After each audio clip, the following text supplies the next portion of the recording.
everyone, welcome back to my channel. This is me giving you all a big virtual cuddle. Can you see under my armpits? Because I haven't shaved under my arms. Right, hang on. Let me do that again. Hello everyone, welcome back to my channel. First things first, how are we all? Are we a-okay? Are we all doing all right? I know we're all kind of hibernating at home right now, but I hope we are all thinking positive. Well, what's it called? PMA, positive mental attitude. Yes, that's what we need in our lives right now. And we also need a bit of distraction.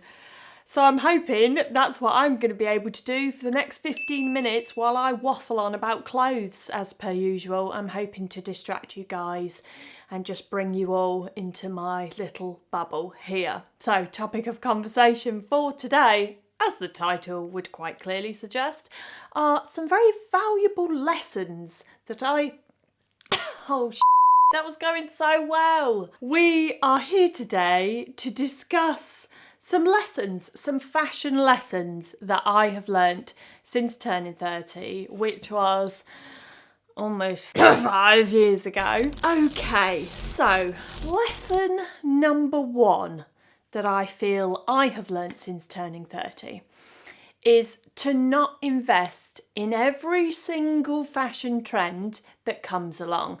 This is definitely something that I did in my 20s.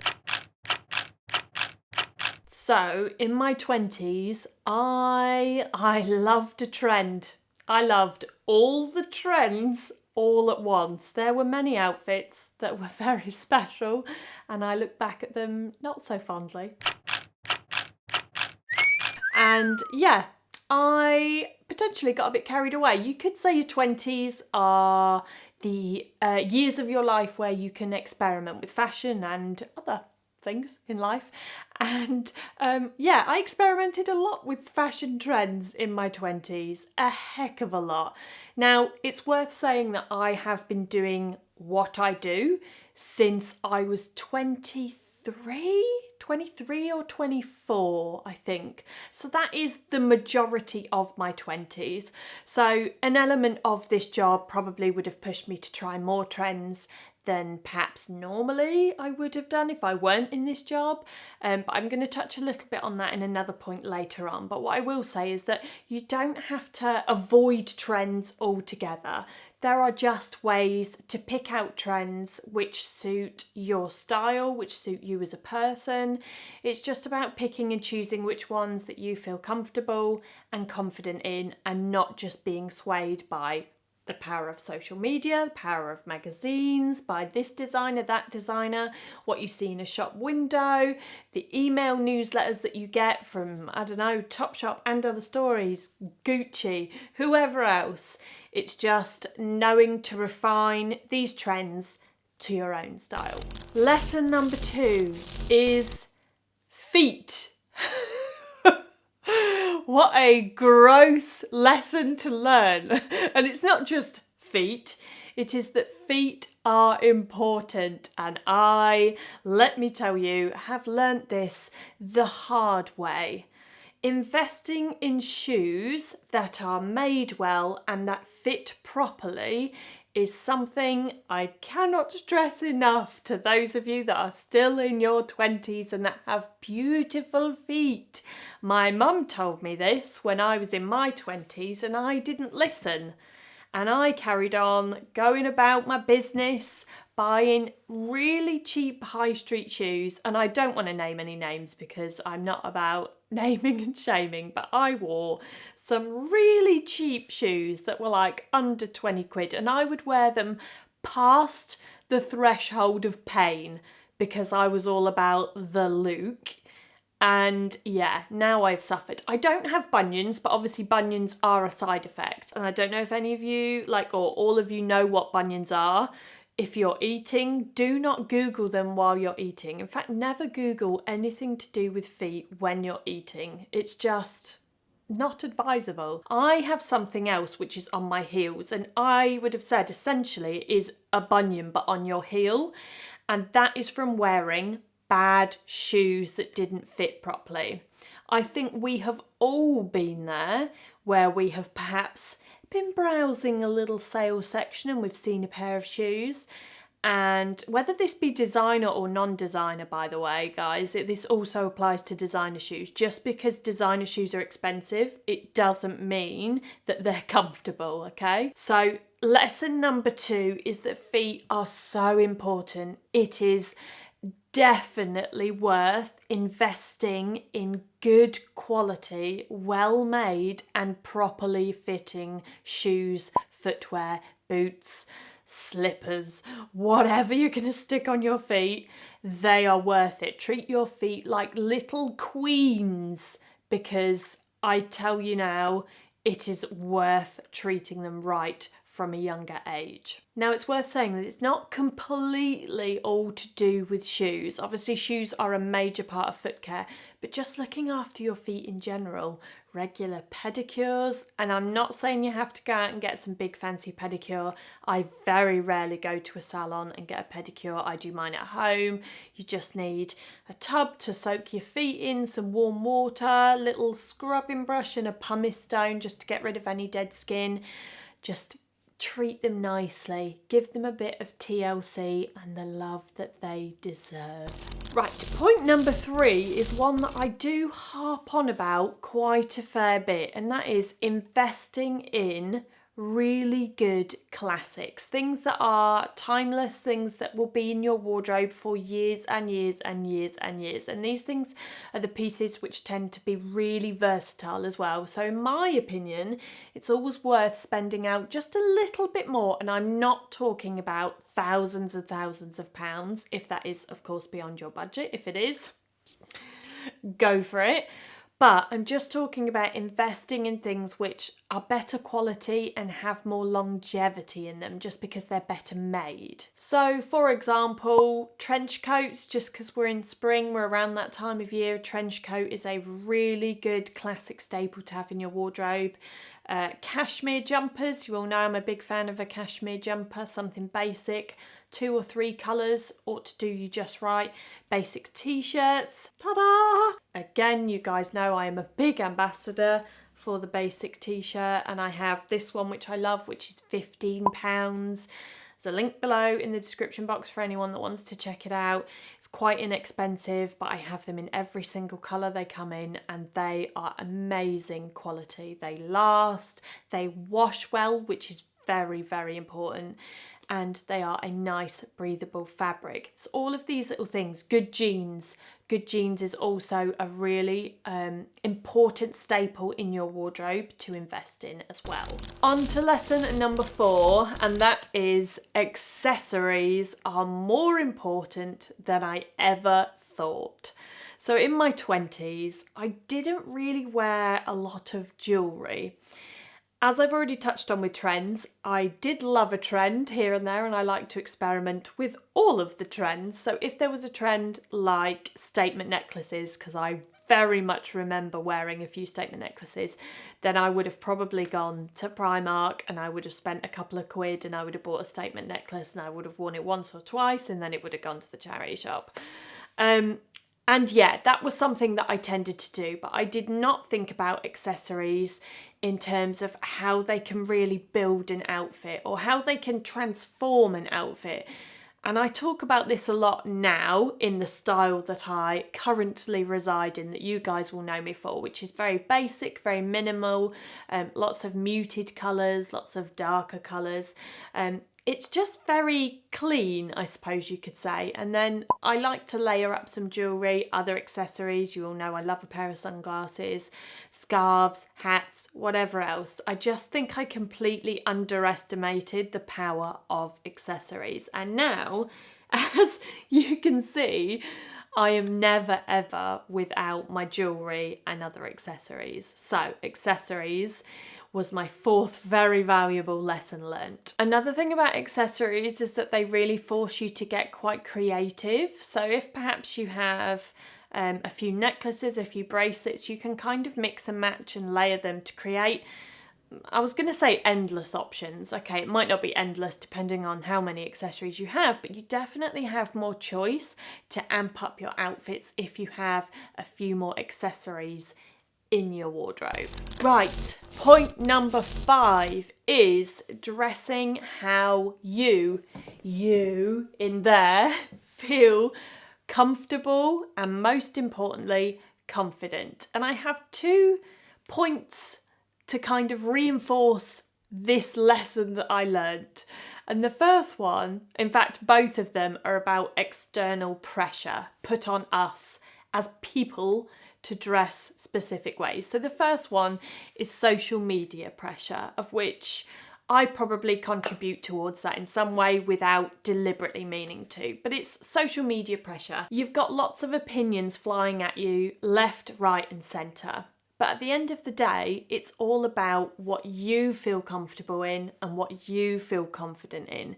So my tip to you guys would be to try and block out some of this noise, which is why I try not to tell you what to wear. I just tell you what I wear, and if you find that inspiring, you can take that as a little nugget of information with you. And I think it's just really important to kind of ground yourself and be like, right, okay, I know what my style is and that's what I'm going to stick to, rather than being taken over by all of this internet noise. Okay, now the second point is along a similar line, but rather than social media pressure, it's pressure from people you know, which I haven't personally experienced. I think because I'm a Leo and people just know to stay well clear of me if they're going to come down on me for something I'm wearing.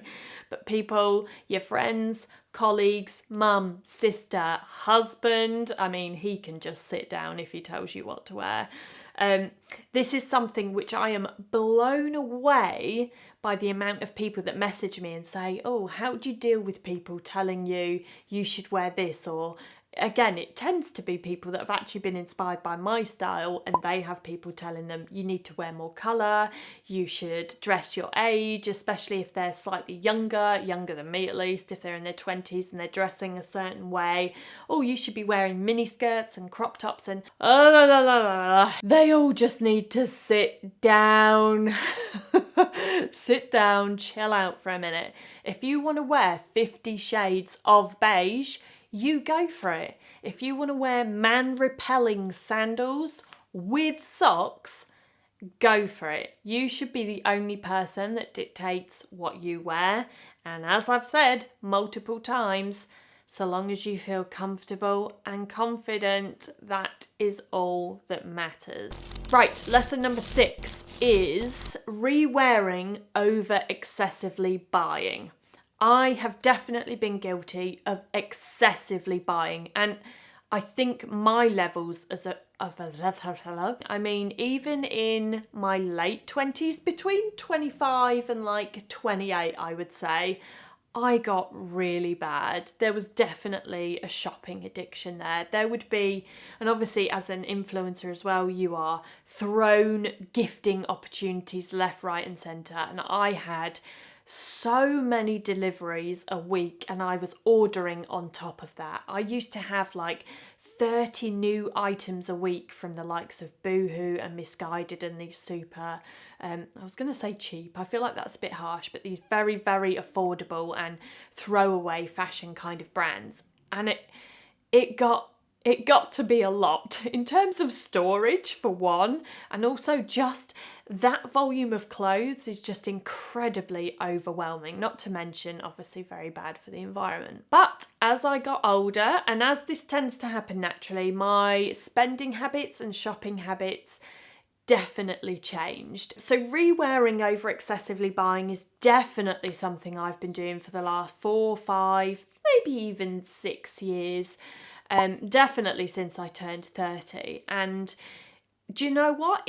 I'm not going to lie, it can at times be a little bit more challenging than perhaps going on Instagram and seeing from all of the influencers or celebrities or whoever else, reality TV people that you follow seeing, what, 30 outfits in the space of maybe a minute, depending on how fast you can scroll Instagram. And you've got all of that inspiration all in one place, and it can be very tempting to just go and buy those outfits that you see in front of you. So re-wearing the items that you've already got is definitely more challenging. You have to be more creative. You have to look for inspiration in different ways. I've said before, I absolutely love Pinterest. Pinterest is one of my things where I kill many, many hours of my life. But it does encourage me to rewear what I already own. And I think that that is something that's really, really important to try and encourage you guys to do a little bit more, but also something that I personally just enjoy doing. Now, of course, I still shop. I'd be lying, blatantly lying, if I said I didn't shop and I didn't buy anything new, because of course it's part of my job. But I do think a lot more about what I'm purchasing, and also about any gifting opportunities that I'm given. I think a lot more consciously about them now than I did a few years ago. Right, lesson number 7, the final grand lesson. This one is somewhat linked to lesson number 6, and it is sell to buy. In fact, it's linked to number 6, and it's also kind of linked to whichever number it was where I discussed investing in quality pieces and classics and things. So, sell to buy, what is this about? Well, you guys have probably heard me mention sell to buy before, but as I said, it's linked to investing back into your wardrobe and investing in those classics. So I often have a list, in fact I always have a list on my phone of things which I'm either looking to upgrade, to update, something that perhaps doesn't fit, something that I feel like I'm missing from my wardrobe. And essentially what I do when I have a clear out now is I will sell the items, or I'll at least go through my no pile, and I might take one bag to charity. My sister-in-law goes through as well and has a rummage, and she takes stuff, but then I'll also go through and I will sell a lot of the things which I have removed from my wardrobe, and I'll invest that money from the sale of those items back into my wardrobe. So this is good for a couple of reasons. A, because it doesn't involve dipping into your wage packet to buy the items that you want for your wardrobe. And B, it just continues or prolongs that circle of life of the garments that you're getting rid of. And that is what it's all about. All of this circularity is keeping all these things moving from home to home. You know, one woman's trash is another woman's treasure, as they say. Now, I just want to say that I'm not trying to discourage any of you from giving to charity. So what I could suggest is that if you still wanted to make sure that the charity gets something out of it, you could perhaps set aside a percentage of the sales from the items that you've sold, and you could donate those directly to your chosen charity or charities. Right, so there we have it. 7 very valuable fashion lessons learnt from me since turning 30 years old. I hope you enjoyed today's video. I hope it gave you like a few minutes of distraction from the news and from everything else that's going on. And me and Simon are trying to come up with lots of different ideas to bring you a little bit more content than we normally would, so that you guys are keeping busy and keeping your minds off all of the bits and bobs that are happening at the moment. We just want to provide a bit of extra distraction for you all. So if there's anything that you want to see from us, let us know over on Instagram, or pop a comment down in the comment section below and let us know what you want to see. So for now, thank you very much for watching. As always, take care of yourselves, please, and I will see you all in the next video.